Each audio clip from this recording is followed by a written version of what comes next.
Olá, sejam bem-vindos a mais um Saúde em Diálogo com Vida. Para quem não me conhece, meu nome é Juliana Zochetti. E eu sou a Thalita Casarini. E hoje nós vamos falar de um assunto que interessa a muitos casais, que é a gravidez. A gente sabe que esse é um momento muito mágico, mas não é tão fácil para muitas mulheres. Muitas mulheres sofrem de abortos repetitivos ou também têm que fazer a fertilização in vitro.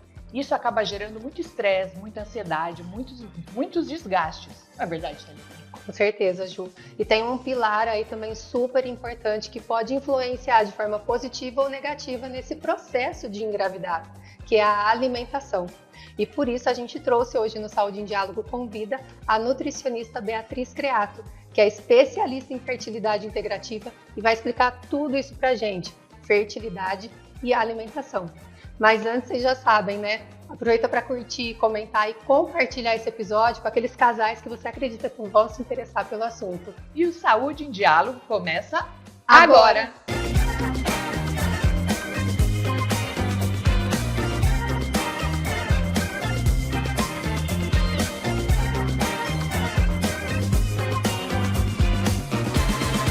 Beatriz, seja bem-vinda ao Saúde em Diálogo com Vida. Muito obrigada, meninas, pelo convite.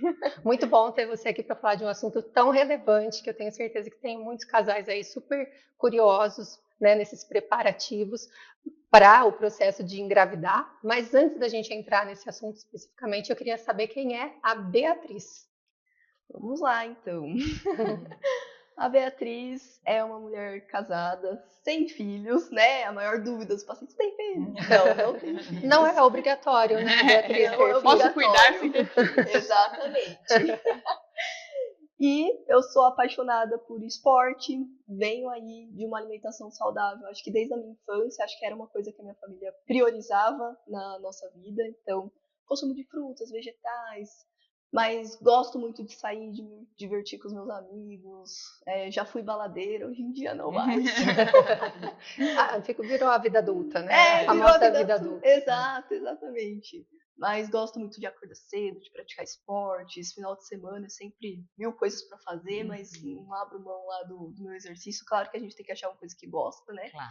A minha paixão desse ano está sendo o beach tênis, mas eu sempre mudo. Cada ano eu crio uma nova paixão. Diversidades. Isso, diversidades. Então, sou essa pessoa que tem a minha família, né, que é só eu e meu marido ultimamente, né, tenho a minha casa, tenho meus pais, né, minha irmã, a gente é sempre muito família, muito legal esse compartilhamento, e agora a vida dos atendimentos, né, do empreendedorismo, Sim. Um novo universo aí, né, estou na nutrição formada já faz 5 anos e meio, né, sempre trabalhei nessa área de gestantes, sempre trabalhei nesse nicho, né, nunca fui a nutri tradicional do emagrecimento, né, então desde que eu me formei eu já migrei para essa área. Sempre te encantou essa especialidade? Sempre me encantou. Bacana. Então acho que foi meio que o destino, né, foi me levando para isso, mas sempre fui para esse caminho, então tenho uma boa bagagem aí já, apesar de parecer super nova. Sim, ela tem cara de uma baby ainda, Pois né? é, Com toda essa bagagem que a gente já conhece, porque a gente já conhece ela, né? Sim. Mas parabéns pelo trabalho e bora falar, né, desse assunto. Bora conversar sobre esse assunto. E Bia, para a gente começar a conversa, a gente sabe que muitos casais estão deixando cada vez mais para engravidar mais tarde. E como isso pode impactar diretamente na fertilidade, na dificuldade desse casal engravidar? Essa é uma crescente, né? Não tem como a gente negar. Acho que a vinda da mulher para o mercado de trabalho trouxe essa necessidade, né? Desse casal começar essa vida mais tarde, né? Desse desejo de engravidar. E isso impacta diretamente porque a biologia não mudou. Apesar da gente ter mudado o mercado, né? A forma como a gente encara ali essa situação, a parte biológica continua igual, né? Então, a partir dos 35 anos, essa mulher apresenta essa queda, né, da fertilidade de forma geral. E a gente sabe que isso também vem aí dentro de um padrão masculino. Apesar de pouco falado, o homem também apresenta essa queda da fertilidade, tá? Então, é uma questão do casal, né, a questão da fertilidade, e essa jornada mais tardia também é uma crescente. E isso impacta de forma direta como? Biologicamente, a gente vai perdendo a nossa reserva, né?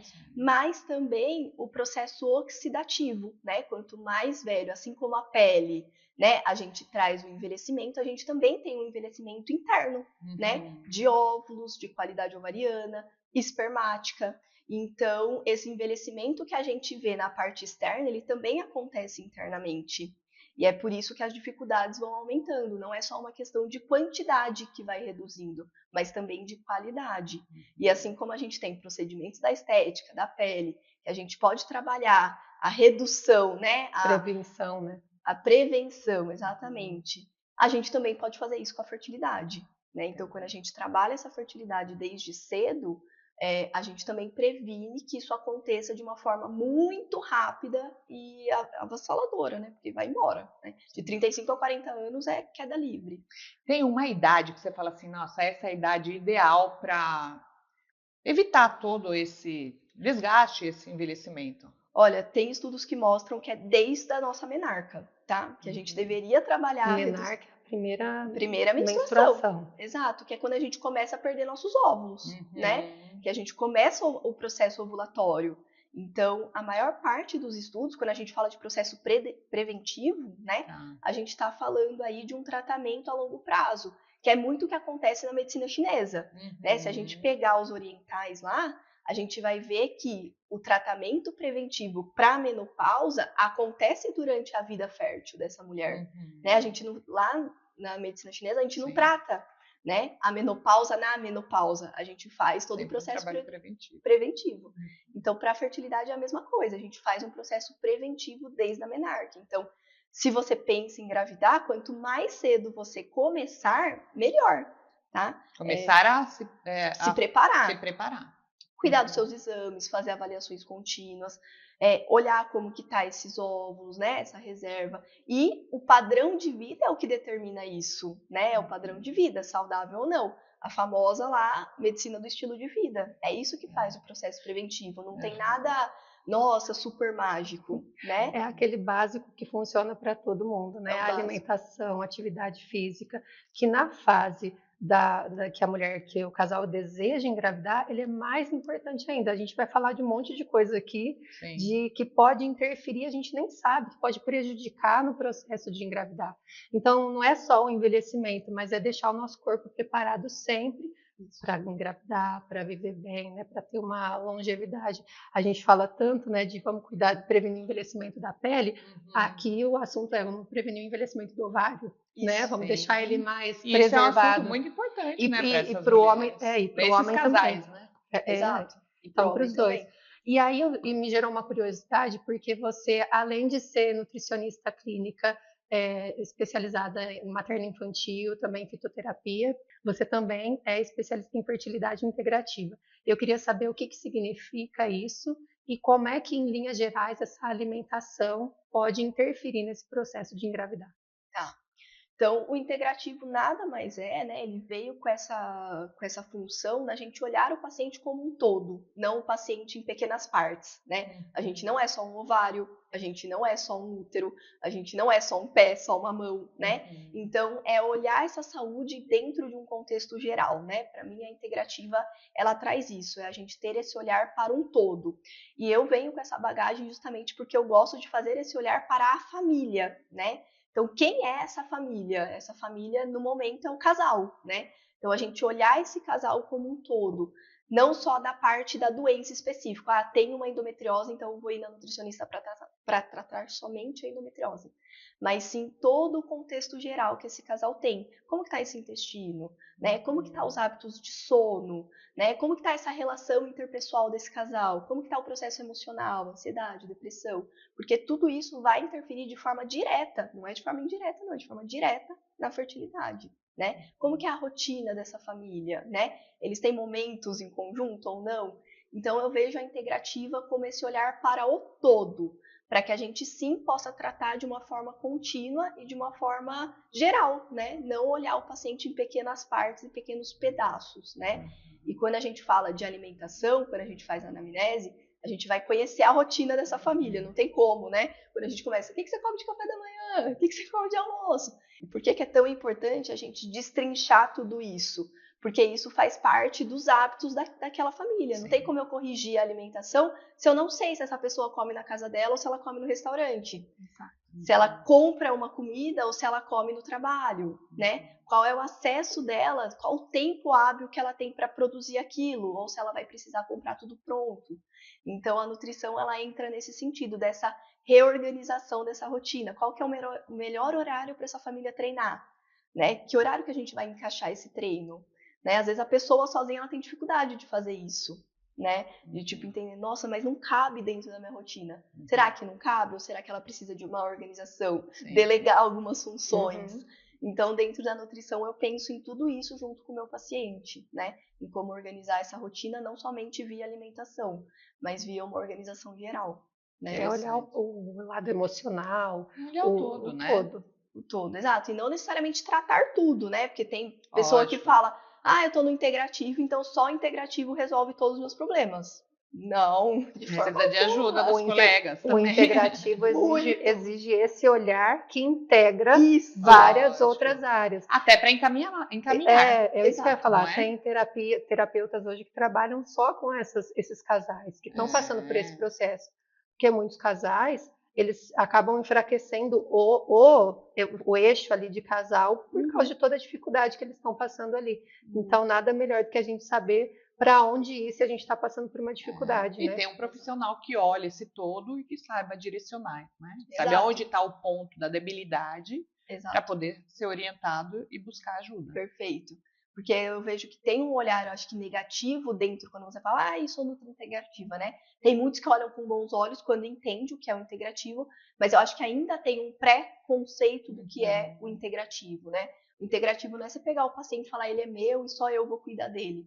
Muito pelo contrário, né? Você saber quais profissionais esse paciente precisa e direcionar para que ele tenha o melhor tratamento, né? Realmente o tratamento multi, ele ainda é a melhor opção. Sim, com né? certeza. Porque daí a gente integra várias coisas dentro da vida desse paciente para que ele resolva várias questões e consiga chegar no objetivo dele, né? Então, o olhar integrativo é saber trabalhar de forma multidisciplinar. Perfeito, maravilhoso. E a gente tem aqui um ponto muito importante que eu acho que é a obesidade. Eu acho que a obesidade deve ser um ponto muito negativo para aquelas mulheres que estão querendo emagrecer. E engravidar. Emagrecer. Também é, viu? E também é, eu já estou com Estão querendo engravidar.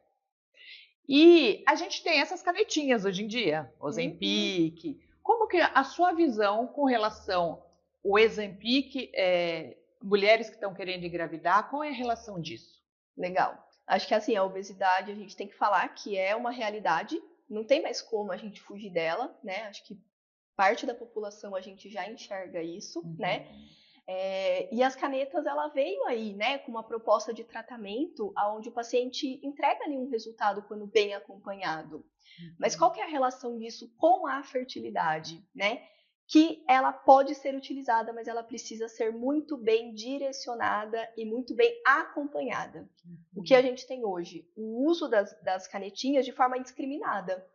E a gente tem um problema com relação a isso. Se você engravidar tomando as canetinhas, a gente não sabe o que vai acontecer, porque na verdade a gente não tem base de estudos para isso. Entendi. Quais as consequências negativas para isso?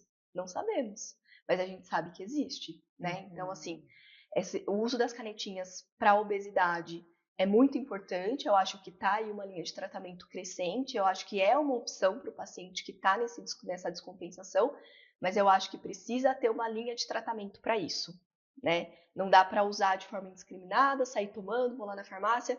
Agora está com o uso das receitas aí, né? Mas há 2 meses atrás a gente via aí os pacientes indo lá, tomando, toma a dose que quer, do jeito que quer, de forma contínua, sem fazer exame, sem mudar a alimentação, sem mudar o padrão de vida. Consegue o emagrecimento, mas se ele engravida nesse processo, é um problema sim, tá?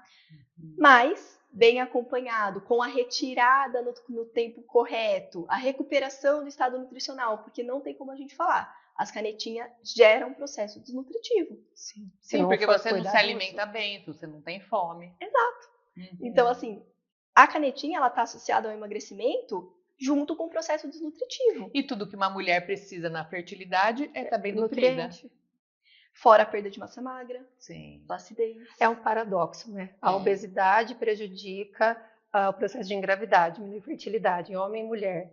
Mas o uso de um emagrecedor que vai te ajudar, ele pode te trazer consequências que a comunidade científica ainda não sabe falar. Exato. Por conta desse processo de você fazer uso do emagrecedor e parar de comer, porque esse é o grande problema. O problema não é o emagrecedor.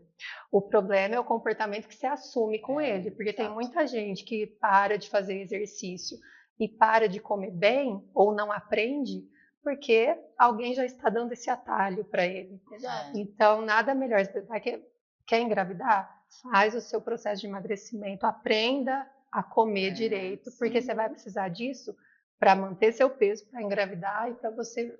que ele seja o seu aliado e não seja algo que vá te prejudicar. Então, por isso que é muito importante. Eu acho que o uso junto com o acompanhamento nutricional, principalmente de uma pessoa especialista, a pessoa que está buscando para engravidar, esteja com uma nutricionista especialista nisso, para que vocês façam a melhor estratégia para que ela não saia prejudicada. É isso mesmo. Então, assim, eu não sou contra, eu tenho pacientes que utilizam, e eu acho que muitas vezes acelera esse processo, mas não pode ser aquela paciente que eu quero para ontem, entendeu? Tem que preparar, tem educar. que se preparar, exato. Você tem que ter uma jornada dentro desse processo, né? Utilizar com consciência, com acompanhamento. Usos estratégicos. Exatamente. E dá muito resultado quando bem utilizado. Mas a gente tem aí a onda dos bebês Ozempic, né? O que é isso? É a onda dos bebês Ozempic, que da onde que veio? Eu não estava tentando engravidar, eu tomei Ozempic e engravidei. De onde? Qual é a base disso? A base é, normalmente pacientes obesos têm resistência à insulina, né? Quando você toma o Ozempic, que na verdade é um medicamento para tratar diabetes, né? Então é um medicamento que age de forma direta, né? Na questão do carboidrato. Você toma esse medicamento, a insulina automaticamente se normaliza dentro de um padrão normal.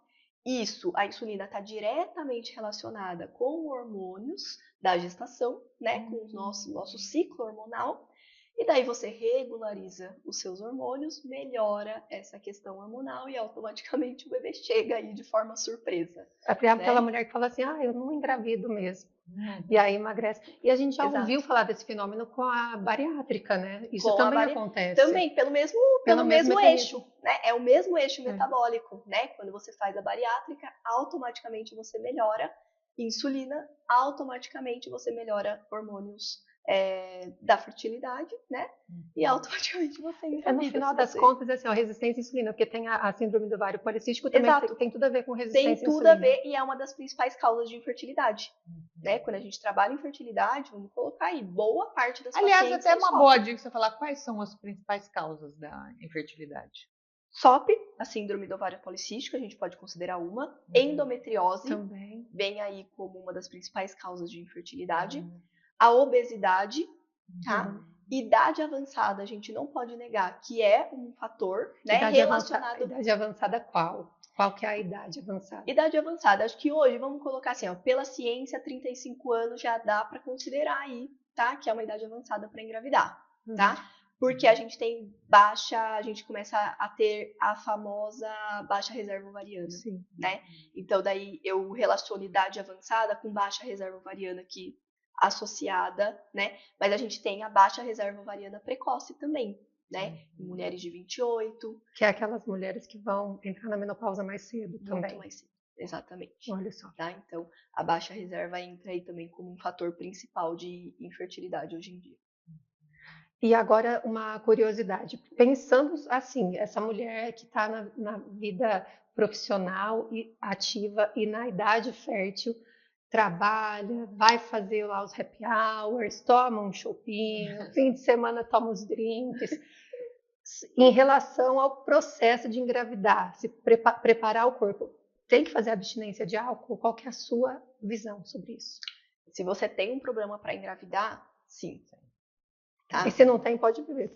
Brincadeira. Sim. Se tiver, pode encher a cara. Não, pode lá. Vamos lá, né? Controle, autocontrole. É porque olha aí o skin baladeira vindo. O lado B nosso, a gente deixa lá para trás. Ninguém pode saber dele. Mas então é necessário que se tem algum problema de fundo, Sim. quer fazer abstinência. Metabolicamente, né, Thalita, a gente sabe que o álcool a gente não tem dose segura hoje, né? Não tem como falar, tem uma dose que o nosso corpo suporta e controla super bem. Não tem, né? E cada vez a gente vê aí a associação desse álcool de forma rotineira, né? Então, assim, o uso do álcool como escape, né? Então, eu tenho uma rotina apertada, tô muito exausta hoje. Deixa eu abrir um vinho. Eu mereço. Eu mereço. O famoso eu mereço. Exato. E o álcool, ele sai desse papel aí de momentos pontuais para momentos rotineiros, né? Ele perde esse lugar do excesso, né? Na verdade, da exceção, né? Para o excesso, né? Sim. Então, o que a gente vê, assim, que não tem dose segura, na fertilidade prejudica, álcool gera estresse oxidativo, uma mulher que já tem os ovários ali e os óvulos que não estão legais, o quanto esse álcool vai impactar de forma direta, né, no aumento do estresse oxidativo.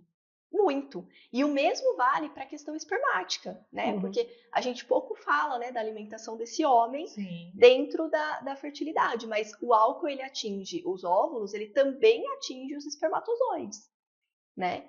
Então, e eu vejo que o homem ainda tem um descontrole ainda maior nesse consumo. Quem bebe mais, no geral, é o homem, né? Exato. Então, o que eu vejo? Que para esse casal que está tentando engravidar e encontra uma dificuldade, a gente precisa falar, sim, da exclusão dessa bebida por um momento, né? E você até pegou em um ponto muito interessante, porque assim, quando fala em dificuldade de engravidar, sempre tem o olhar muito para a mulher, né? A responsabilidade da mulher. Mas a gente reforçar cada vez mais essa questão do homem, como você está pontuando aqui, é muito importante. O quanto que ele também tem que melhorar os seus hábitos, a sua qualidade, para ele ter a qualidade dos espermas melhores, né? Então, eu acho que reforçar isso é muito interessante. É realmente o trabalho do casal. Não pode jogar só um olhar para essa mulher e jogar essa carga também só para a mulher. Exato. E o que muita gente não sabe, né, é que a divisão aí de casos de infertilidade é meio a meio. 50% dos casos de infertilidade vem da mulher, mas 50% vem do homem. E ninguém tá falando sobre isso. E aí só olham para a mulher, né? O que será que ela tem que ela não engravida? Não é assim que a gente E é uma carga pesada para a mulher. Muito, muito. E é o que eu falo, assim, ainda são as mulheres que vão atrás, né? Que buscam o tratamento. Elas aceitam melhor quando elas têm um diagnóstico do tipo, eu preciso tratar e eu preciso fazer alguma coisa com relação a isso. Quando esse lado da infertilidade vem do lado masculino, a gente sente uma resistência muito grande no tratamento. Eu imagino. Na aceitação de que, tipo, olha, eu como homem não consigo, né? Mas tem solução. Na maior parte das vezes tem solução. Só que para ter solução, a gente precisa encarar o diagnóstico e ir para o tratamento, fazer o que precisa ser feito, né? E eu acho que a não aceitação do diagnóstico é um problema ainda quando a gente fala aí de infertilidade masculina. Porque eles não querem investigar muitas vezes, porque eles têm medo do diagnóstico, né? Principalmente quando a mulher já revirou e não achou nada. Daí o médico vira, ele fica sem saída, fala, agora é você. Daí ele enrola, né? E daí, não, porque eu trabalho muito, não, porque eu não tenho tempo. Sempre arrumar desculpas para não se empenhar. Aliás, o homem normalmente acaba tendo uma resistência maior de autocuidado. A saúde de forma geral, para tudo, né? Então, isso também dentro da infertilidade acontece, mas a gente sabe que o diagnóstico é 50-50, não tem uma taxa maior de infertilidade dentro do fator feminino. O que tem é uma busca maior pelo fator feminino, e é por isso que a gente encontra... Parece que está em destaque que é a mulher, mas não, são os dois, né? São os dois, é que o homem ele fica ali meio num tratamento secundário, se não encontrar nada com ela, tem com ele, né? Então, isso é um ponto importante de pensar. E existe uma dieta específica para melhorar a fertilidade? Existem nutrientes importantes para melhorar a fertilidade, mas eu não digo que existe um protocolo, tipo, todo mundo vai seguir isso e vai ter resultado com relação à fertilidade. Mas tem na internet vendendo por aí, viu? A internet tem de tudo, gata. Essa dieta da fertilidade, até em inglês, você pode procurar lá, Fertility Diet. É só comprar, cardápio da fertilidade, tem tudo isso. Mas perde o olhar individualizado. Claro, não tem. Eu acho isso horroroso, né? Porque como é que você vai cuidar de alguma coisa de forma genérica, colocando todo mundo dentro do mesmo saco? né? A gente é diferente. Somos diferentes, temos hábitos diferentes, vivências Sim. diferentes. O que nos trouxe nesse processo da infertilidade tem um fundo diferente, né? Então, até mesmo quando a gente pega lá, vamos pegar a SOP, a gente tem fenótipos diferentes dentro da SOP, né? Então, a gente tem sintomas, nós 3 temos SOPs, a gente pode ter sintomas completamente diferentes dentro da SOP. Sim. Né? Então, tem o fenótipo A, fenótipo B, fenótipo C. Então, existem casos diferentes, então não tem como colocar todo mundo mesmo dentro do mesmo balaio ali, misturar todo mundo e falar, vou sortear aqui, essa é para você e essa é para você, né? Ou nós 3 seguimos a mesma coisa e vamos ter o mesmo resultado. Não vai acontecer, né? Esse olhar individualizado que a integrativa traz é o que faz aí o diferencial. Então, sim, existem nutrientes importantes para a fertilidade, mas a quantidade que a gente vai colocar, né? E como isso também vai encaixar na sua rotina, né? Eu sempre falo de rotina porque a nutrição ela precisa individualizar dentro da rotina do paciente. Não tem como o paciente que acorda às 4 da manhã, viaja para São Paulo, pega um trânsito, chega lá no trabalho dele, depois ele vai ter mais 2 horas de retorno até ele chegar na casa dele, ter a mesma dieta de quem trabalha home office, gente. Não tem como. Não tem como uma pessoa que acorda, que vai presencial, ter o mesmo cardápio da pessoa que está dentro da casa dela o tempo todo. Sim. Então, esses cardápios fixos que vendem por aí, né, nada mais é do que pegar ali alguns nutrientes importantes e colocar lá de uma forma aleatória, né? Mas isso não faz sentido dentro da individualidade do paciente, dentro da quantidade que ele precisa, né? Mas existem alguns alimentos básicos que não pode faltar? Tem. Eu gosto muito de pensar aí numa dieta mais mediterrânea, né? Então eu gosto muito da inclusão das castanhas, que é uma coisa que a gente pouco come, apesar da gente ter um acesso maravilhoso no nosso país, né? Eu gosto muito também de pensar nas carnes brancas como prioridade, né, dentro dessa alimentação. Branca, peixe e frango. Peixe e frango, isso. Eu gosto muito de pensar também, né, de incluir dentro dessa alimentação os vegetais verdes, que a gente come só alface e tomate. Né? A base da alimentação, arroz, feijão, alface, tomate. E verdes escuros são verdes escuros, né? Então a gente colocar o espinafre, que não aparece nunca, né? Brócolis. A gente colocar o brócolis, a gente colocar a couve, a gente colocar a escarola, a gente colocar o agrião. Ai, não gosto nada disso. Né? Eu adoro tudo. Eu só Nada que é verde amargo. Eu adoro. Eu queria só brócolis que é minha amiga. Meu sonho é ter todo dia uma porçãozinha, assim, ó, almoço e janta. E o que é legal da nutrição, né? A gente pensar em formas de incluir isso para o paciente, né? Será que não dá pra gente fazer um muffinzinho e picar lá uma folhinha mais verde escura e colocar dentro dessa alimentação? Porque, ó, eu sou dessas, Receita. exatamente, Receita. porque eu sou dessa que eu não gosto nada que é amargo. Mas se eu boto dentro de um suco ou dentro de uma sopa, beleza, né? Você acoberta ali aquele sabor que o paciente não gosta tanto e ele inclui de uma forma mais fácil, né? E é a entrada desse alimento dentro da rotina desse paciente. O desafio agora vai ser trazer uma receita de uns bolinhos de forno, uns muffins, sei lá, com esses vegetais escuros. Você traz isso pra gente? Eu acho que um monte de gente vai gostar, porque isso é problema geral. Eu gosto, eu não faço, porque eu acabo optando pelo rápido, não dá tempo. Mas olha que delícia ter um muffinzinho ali, é uma delícia. Delicioso. Né? Tua tarefa, você traz? Com certeza, com certeza. A gente pode falar de uma receitinha agora.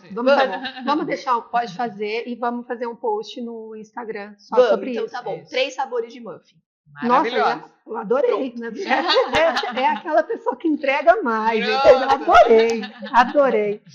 Agora, tem um assunto aí que, quando eu li, eu falei, gente, né, é isso mesmo? E fiquei meio curiosa, que é o tal do suco da fertilidade, que dizem que esse suco aí aumenta a taxa de sucesso da FIV. FIV é a fertilização in vitro. Eu queria que você falasse para a gente o que é esse suco da fertilidade, explicasse um pouquinho o que é a FIV, para quem não entende, e se isso é realmente verdade. Vamos lá. O suco da fertilidade nada mais é do que o suco, na verdade, da transferência, né, do embrião, quando já está naquela última fase da FIV, onde você já tem o seu embriãozinho e vai colocar para dentro.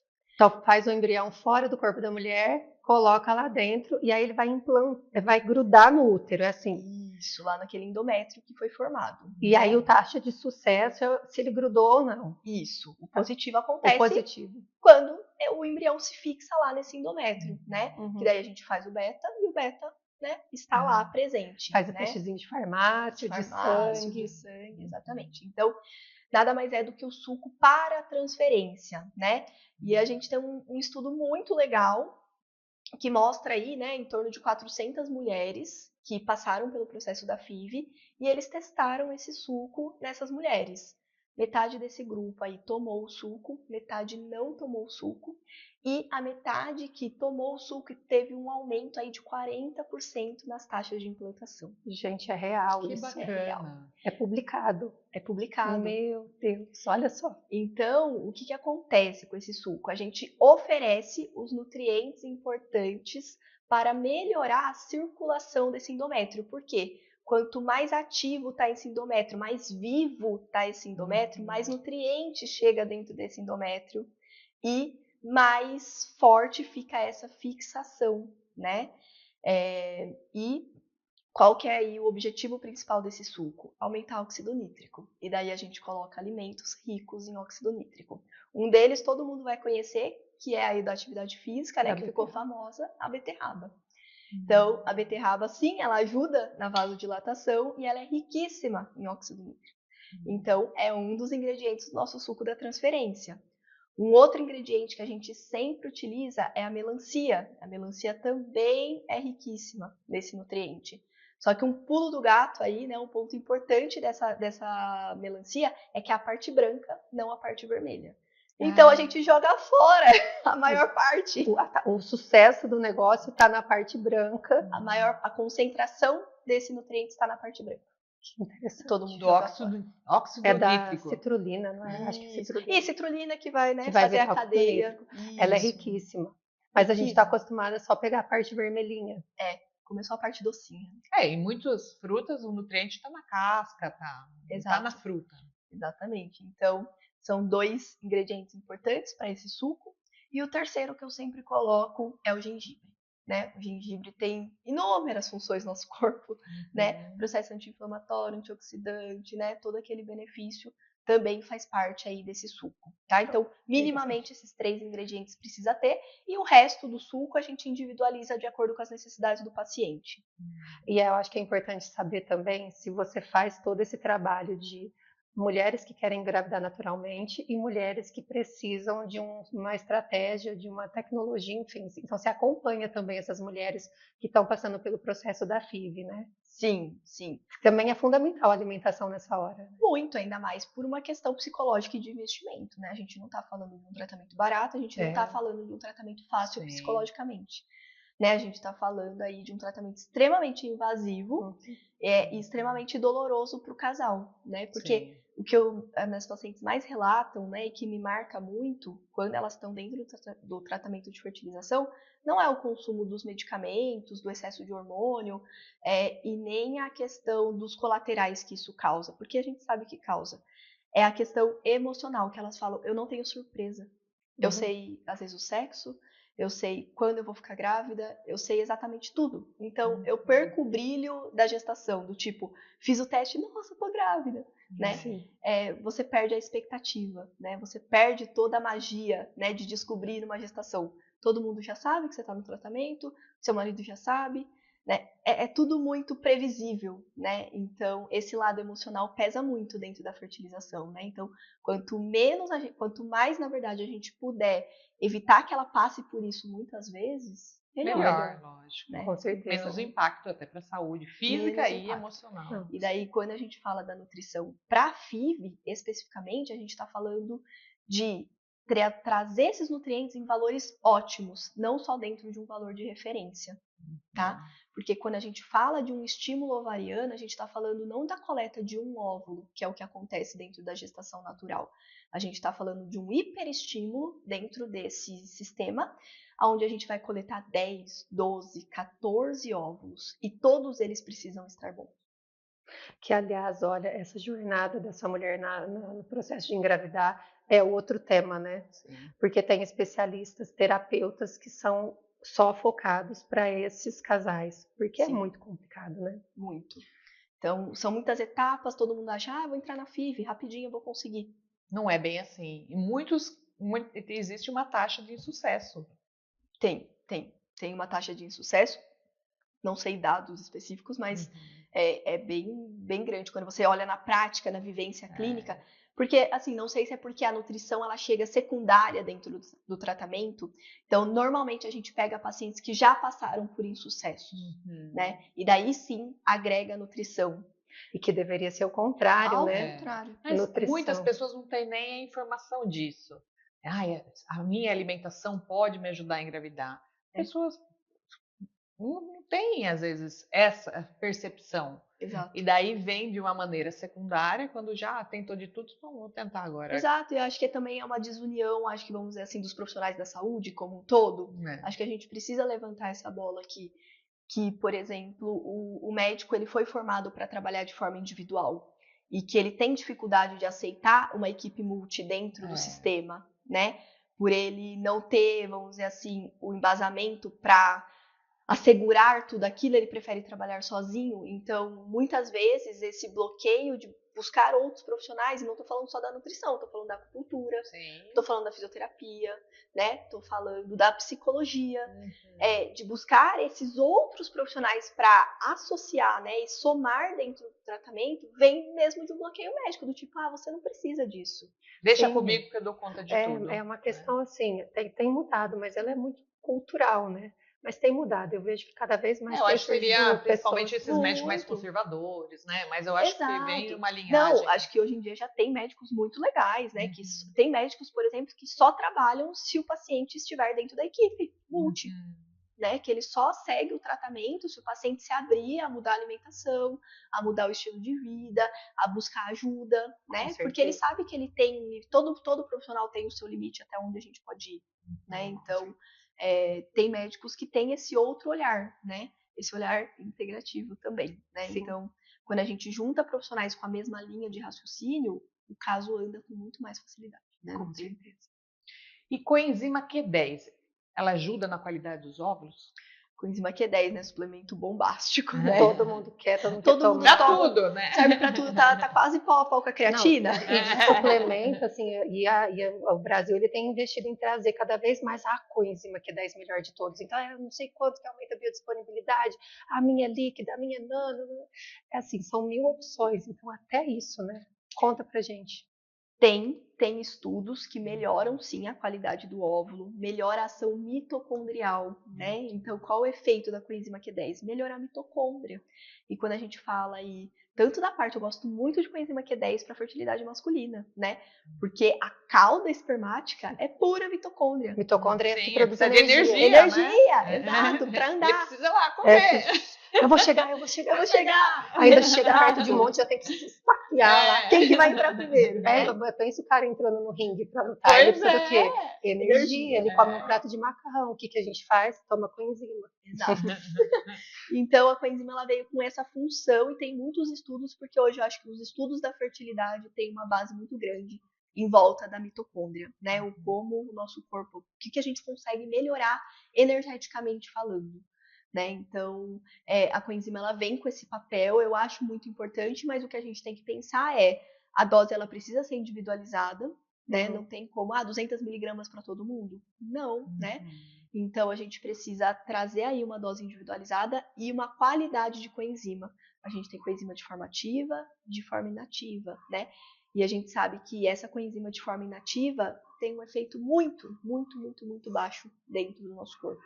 Então, às vezes, o paciente investe uma grana em suplementação e suplementações de baixa qualidade e baixo efeito, né? Então, não vale a pena, às vezes, né? Daí, por isso que fala, mas não dá resultado. Não dá resultado porque é o tipo que está utilizando, é a dose que está utilizando, né? Então, isso precisa ser individualizado, mas, assim, não tem como a gente negar o papel fundamental da coenzima nos tratamentos de infertilidade, para a mulher e para o homem. Ótimo, adorei. Agora a gente vai dar entrada à nossa sessão de mitos e verdades. É a hora de vocês tirarem todas as suas dúvidas. Sabe aquelas coisas que vocês ficam lendo aí na internet? Aqui é o lugar certo de achar informação. Aqui a gente traz o profissional, o especialista, para falar para a gente se aquilo lá é mito ou se aquilo lá é verdade. Cuidado aí com as fake news que vocês estão assistindo, hein? Vamos lá para a primeira pergunta, a primeira afirmação que eu tenho. Você vai me dizer se é mito ou verdade, tá? Ácido fólico é só usado para depois da gravidez. Mito. Totalmente? Totalmente mito. Primeiro que hoje em dia a gente já pode falar de metilfolato, que é a forma ativa do ácido fólico, né? E o ácido fólico, ele tem muitas funções para a fertilidade. Então, quanto antes a gente iniciar o consumo, melhor, tá? A gente vai chegar mais segura nessa gestação e prevenir ainda mais malformações fetais, né? Então, de preferência a forma ativa e utilizar antes dessa gestação. E obrigatoriamente não indo para a farmácia agora comprar um suplemento para gravidez lá para gestante, porque tem o ácido fólico, ver qual que é a sua fórmula personalizada pelo nutricionista, né? Importante salientar isso, senão o povo vai lá e sai comprando tudo. Você sabe. Exatamente. Castanhas e sementes ajudam na produção de hormônios sexuais. Mito ou verdade? Verdade. Verdade por quê? Eles têm nada mais do que nutrientes importantes para essas produções, né? Então, o que acontece? As castanhas e as sementes produzem aí, né? São ricas em vitamina E, são ricas em selênio, são ricas em magnésio, que são aí ativos importantíssimos para a produção de todos os nossos hormônios. E a gente tem aí, né, da linha aí da medicina chinesa, a gente tem até o ciclo das sementes. Você já ouviu falar? Não. Sim. Tem. Não, sim, não, eu já ouvi falar, mas não só para fertilidade, para outras coisas para regularização de ciclo de forma geral, né? É que um ciclo regular ajuda na fertilidade, né? Mas a gente pode usar esse ciclo das sementes aí para regularização, para quem tem... Que é a linhaça, gergelim, não é? Conta, fala aí. Fala, mesmo. Já dá você receita, já sabia, eu já não dá sabia. Receita. Então, primeira fase do ciclo que inicia com a menstruação, né? Então, primeira fase do ciclo é quando a gente menstrua, né? Que usa aí, vamos colocar, o ciclo de 28 dias, do primeiro ao 14º dia, a gente vai usar linhaça e abóbora, né? Como duas sementes aí para ajudar os hormônios da primeira fase. Todo dia come uma colherzinha. Uma colher de sopa, né? Na segunda fase, né, a gente vai usar aí linhaça e girassol, tá? Então, a gente vai mesclar aí essas duas sementes, né, essas 4, na verdade, na primeira fase, na segunda fase, para a gente conseguir aí regularizar esse ciclo, porque mulher é feita de fases, né? Sim, diariamente. Então, muitas fases durante o dia. E a gente tem duas principais durante o mês, então a gente divide isso, né? Então, essa primeira fase, que o marco é a menstruação, e a segunda fase, que o marco é a ovulação. Então, a gente divide e assim a gente organiza esse ciclo. Eu parti o ciclo de semente agora. Eu conheço, mas eu nunca fiz, tá? E eu tenho curiosidade.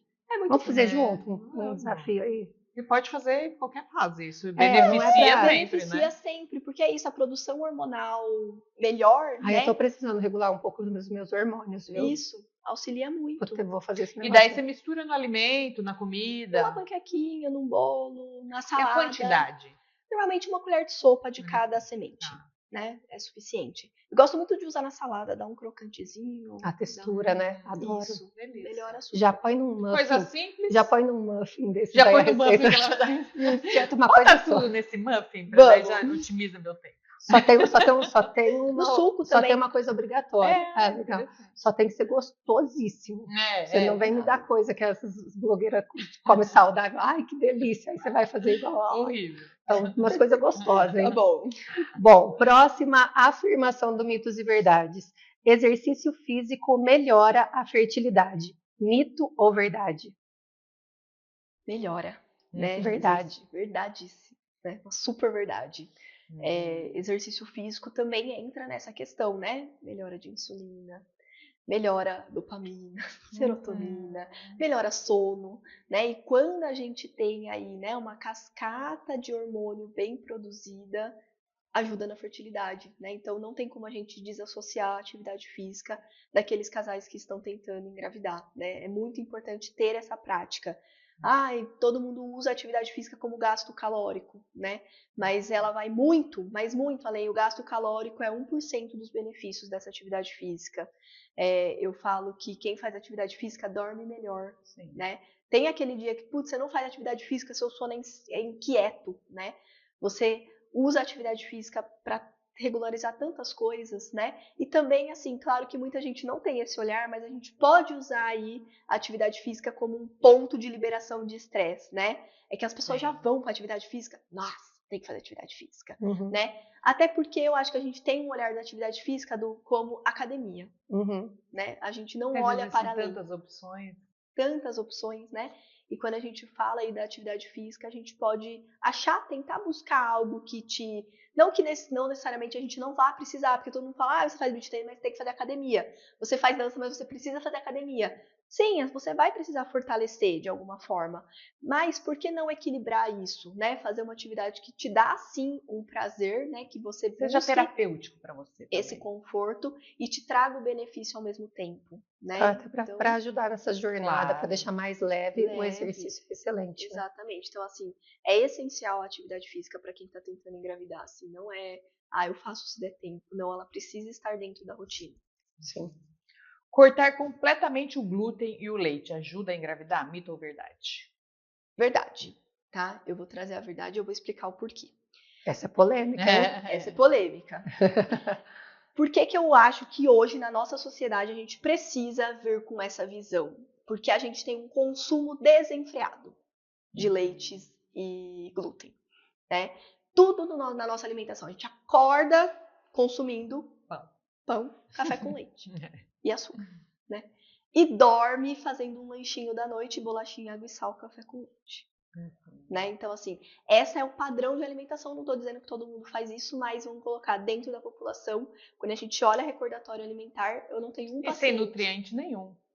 Nada. Então, a gente precisa fazer a retirada desses alimentos para que o paciente consiga ampliar a visão para além disso. E é a mesma questão, se você deixa na exceção, a exceção se torna sempre. Sim. Né? Então, assim, num primeiro momento eu faço sim essa exclusão, tá?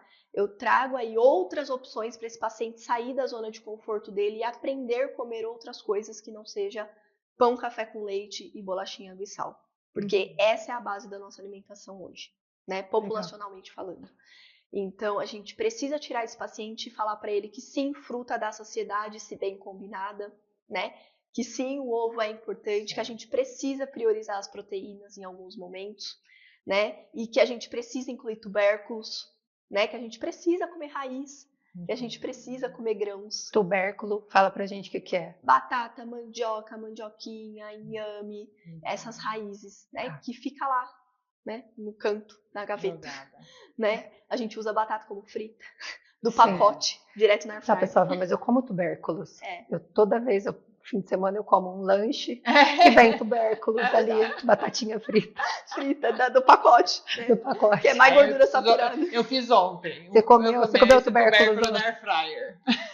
Né? Então, assim, ninguém mais pega a batata, descasca, não, corta e faz. Eu posso dizer, então, que ontem eu comprei um pacote, eu tô empenhada, eu comprei um pacote de tubérculos congelados no supermercado para ver se eu faço uma sopinha. Aí, gente, não tá... Ajuda, né? Ajuda, é um bom começo, entendeu? Quem não tem cão, caçar com gato. Queria eu fazer tudo certinho. Eu acho que é sempre a grande questão, as pessoas, é aquela questão de querer ser rápido. Prático. Mas eu acho que hoje a gente tem muitas alternativas, sabe? Eu acho que assim, o problema não tá nos industrializados, tá nos ultraprocessados, que são coisas diferentes. Sim. Estar dentro de um processo industrial não traz o produto uma qualidade ruim, necessariamente. Exatamente. Então, por exemplo, os legumes congelados. Todo mundo me pergunta, mas Bia, eu posso comer legumes congelados? Com certeza pode. Na minha casa é assim que eu como também. Né? Então, assim, eu acho que tem os pacotinhos lá. O que é importante a gente aprender a ler rótulo, lista de ingredientes, o que tem dentro desse pacote. Tem um monte de coisa desconhecida? Pera, alguma coisa errada tem, né? Agora não, tem lá brócolis, cenoura, mandioquinha, né? Aquela seleta. Ok? Esses saquinhos vocês só passam por um processo de congelamento? Não tem problema nenhum, né? Então, assim, eu acho que a gente precisa usar os industrializados a nosso favor. É que a gente demoniza tudo e acha que tudo é um problema. E, na verdade, o problema ele tá no ultraprocessado, naquela lista de ingredientes, onde metade a gente não sabe o que é. Né? A gente não identifica como alimento. Então, assim, o problema está nesse tipo de alimento e não no industrializado de forma geral. Eu uso muito dessa estratégia do prático, do rápido. E eu acho que a gente tem muitas alternativas hoje em dia que a gente pode usar a nosso favor. Só que a gente prefere demonizar tudo, né? Criar um problema. Porque é mais fácil pôr a culpa em alguém. Como o meu marido sempre diz, a culpa é minha, eu ponho ela em quem eu quiser. É isso, a culpa eu não vou comprar o congelado. Não posso fazer, mas também não posso comprar porque o plástico do congelado. Daí depois... a gente começa a dar tantas dificuldades assim. Que acaba não conseguindo dar conta, a gente né? não Tem quer. que plantar em casa, por causa de agrotóxico. Eu só vou poder usar. Seria lindo, mas na prática não é real. Não funciona. Né? A gente precisa trazer para a realidade. O que funciona. E eu acho também que esse olhar de quando a gente faz restrição de glúten, leite e derivados, ele te traz um mundo, é impressionante. Dá para viver sem. E você fala assim, gente, não é só isso que existe para eu comer. Eu posso comer uma batata de manhã. Mas também existe a questão do equilíbrio, né? Às vezes a pessoa não tira completamente, mas já diminui bem. Isso já é um grande ganho. Já é um grande ganho quando a gente tem variedade dentro da alimentação, né? Então a ideia é trazer variedade para dentro dessa alimentação, né?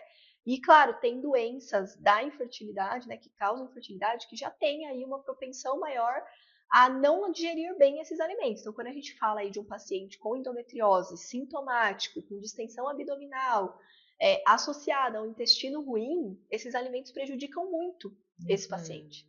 Né? Então, assim, fazer aí esse processo de retirada, o paciente faz assim, nossa, desinflama. Nossa, como eu me sinto melhor, como eu tenho menos dor na minha menstruação, né? Como a minha barriga não tá deste tamanho. Como eu passei aí no banheiro todo dia. Eu admiro muito a nutrição em relacionada à endometriose, pelo tanto que as mulheres sofrem.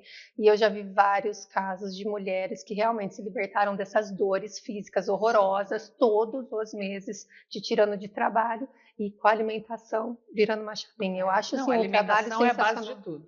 Exato.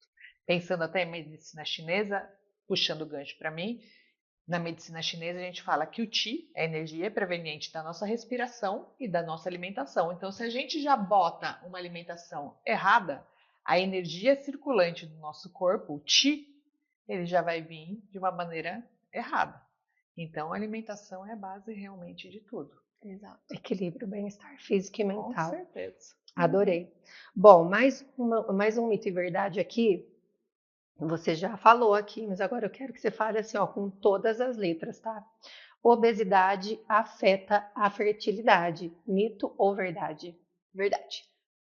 Verdade, a obesidade ela gera um desequilíbrio hormonal, né? A gente tem muitos adipócitos, né? Um excesso ali de células gordurosas, e isso altera totalmente a nossa cadeia hormonal, não só para os hormônios da fertilidade, mas como, por exemplo, a insulina, que age de uma forma indireta ali dentro desse processo. Então, o excesso de peso, como eu já falei, é uma causa de infertilidade, né? Você não precisa ter mais nada para além da obesidade e investigar, claro, investigação é importante, mas só a obesidade já seria um fator de infertilidade. Já te coloca no lugar de preciso de trabalhar isso. Isso. Água de quiabo ou linhaça limpa o útero? Mito ou verdade? Mito, né? A gente criou aí, né, muitas teorias com relação ao processo de detox, né? Os famosos detoxificantes, né? Fazer detox, detoxificação, e a galera inventa 1000 receitas, né? A água de quiabo ficou famoso aí no mundo da infertilidade, né? Porque eles acham que eu acho que por uma questão de textura, né? Aquela gosma que forma. Vai fazer um milagre. Gera um processo e de é ruim, limpeza. porque se fosse gostoso também não ia fazer isso, entendeu? Não ajuda e é ruim ainda. Não, se é o suco de laranja é uma delícia e aí vão falar que também vai piorar o açúcar. Exato. Né? Tudo é assim. Então, mas o que eu penso aí dessa questão do detox? Eu acho que ele é importante quando a gente faz um detox pensando em como melhorar o meu fígado. Porque a gente tem um órgão para fazer isso. Sim. O fígado é o nosso órgão do detox, né? Ele tem essa capacidade. O que acontece na nossa vida? A gente, de tantas coisas ruins que a gente consome, a gente vai tirando essa capacidade do fígado, ele vai perdendo, socorro, preciso de ajuda. É sobrecarregado. Ele sobrecarrega. Então a verdade é essa, né? A gente sobrecarrega um órgão que tem essa capacidade e daí, claro, em algum momento da vida a gente vai precisar resgatar esse órgão e falar, olha, eu vou aqui te ajudar e vou te dar todo o suporte que você precisa para voltar a funcionar. Então, a estratégia detoxificante não é nada milagroso. é dar esse suporte para o fígado para que ele consiga fazer o processo de detox, né? Então, existem estratégias nutricionais que a gente usa para fazer detoxificação, mas ela é bem alinhada e dando os nutrientes corretos para esse fígado voltar a caminhar com as próprias pernas. Fechado. Então, parem de fazer besteira aí, pelo amor. E mais um ponto, né? Suco verde não é detox. Não é detox, é maravilhoso, mas Maravilhoso. não pense que ele vai fazer uma limpeza no seu Exato. corpo, Não entendeu? adianta você tomar só suco verde e achar que você está detoxificando. Exatamente. Chás naturais são sempre seguros. Mito ou verdade? Mito, tá? A gente tem essa mania de achar que um chazinho não vai causar nada.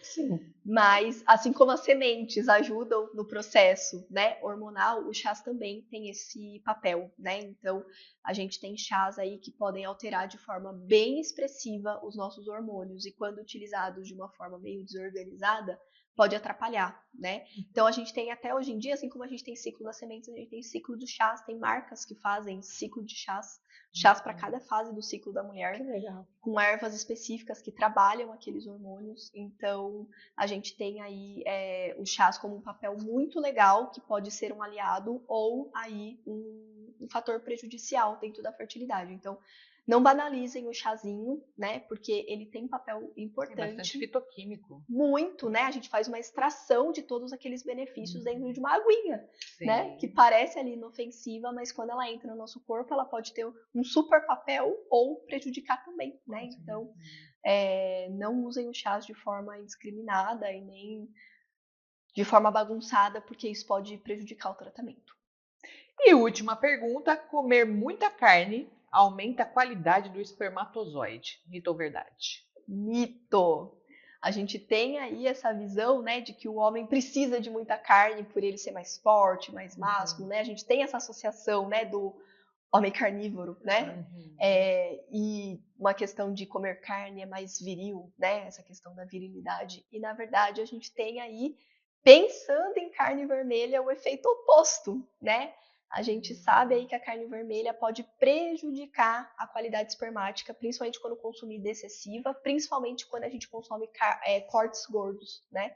Que é aí o perfil de preferência, né? Ninguém quer comer uma carne sequinha, um patinho, assim, né? Não, é uma picanha com uma cerveja. É isso, né? Isso É o combo. É o combo, Pois né? É uma costela, Então, né? Então, quando a gente pensa aí nesse perfil de qualidade dessa carne, a gente está falando de um processo inflamatório por um aumento de gordura saturada e automaticamente uma piora dessa formação espermática, tá? e isso tudo que você está falando é comprovado cientificamente, né? Comprovado cientificamente. Porque eu estava lendo um artigo que fala, eu não lembro exatamente, tá? Mas ele falava que se você diminuir 5% do consumo de carne na sua dieta, já melhora, acho que a qualidade do espermatozoide, motilidade, lá não Então, lembro. churrasqueiros de plantão, né? comer Que o homem 5% a adora menos. pra fazer um churrasquinho.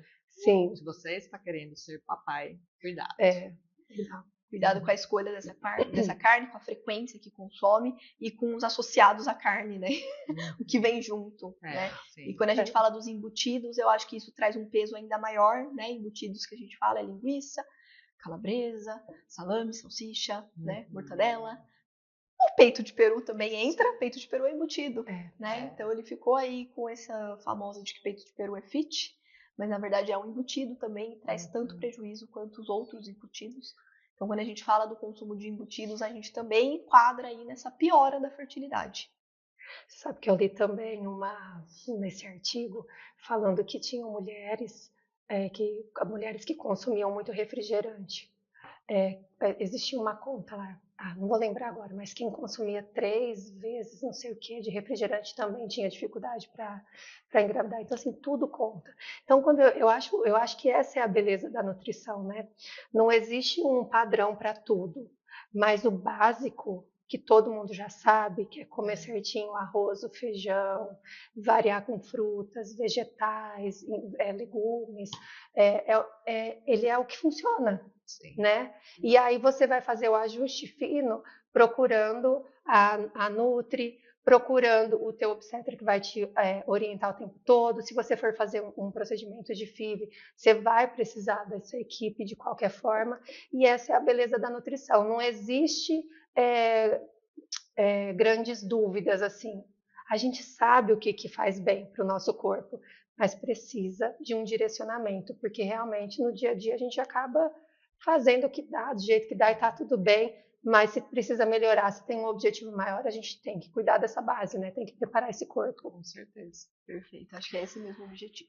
E eu queria terminar, adorei a nossa conversa, foi muito, muito legal, a gente conseguiu aprender Extrair tudo. E eu tenho certeza que vai ajudar muita mulher e homem, né, o casal, a passar por esse processo de uma forma mais leve, né, podendo até melhorar, porque se tem uma coisa que a gente não falou aqui, é que depois que os filhos nascem, a gente também quer melhorar. É um desejo comum quando você vira pai e mãe, é melhorar como pessoa, porque você vai criar um ser humano. Então isso é muito comum, da gente querer passar... Tem um olhar para a alimentação, até para ser exemplo para eles. Exato, e a gente muda muito o nosso...